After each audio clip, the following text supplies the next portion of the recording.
त्याच पद्धतीने बनवलेलं मुंगाचं वरण खाऊन मला खूप कंटाळा आला. चला आज थोडं वेगळ्या पद्धतीने ट्राय करूया. इथे मी मुंग रात्रभर भिजत घातले. मिक्सरच्या भांड्यामध्ये हिरवी मिरची टाकून वाटून घेऊ. त्यामध्ये बेसन, मीठ, हळद, अगदी थोडं लाल तिखट टाकून मिक्स करू. याच भांड्यात टोमॅटो टाकून मिक्सरला फिरून घेतलं. कढईमध्ये तेल, जिरे तडतडली की लसूण, अद्रक, बारीक कापलेला कांदा भाजून घेऊ. टोमॅटो प्युरी, थोडेफार मसाले घालूया. हळद, लाल तिखट, किचन किंग मसाला, धनेपूड, गरम मसाला, मसाले थोडा वेळ तेलात परतून घेऊया.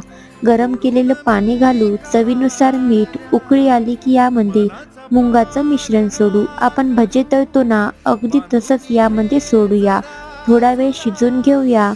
वरतून बारीक कापलेली कोथिंबीर घालू. तुम्ही पण या पद्धतीने एकदा नक्की ट्राय करा. व्हिडिओ आवडली असेल तर लाईक, शेअर, सबस्क्राईब. धन्यवाद.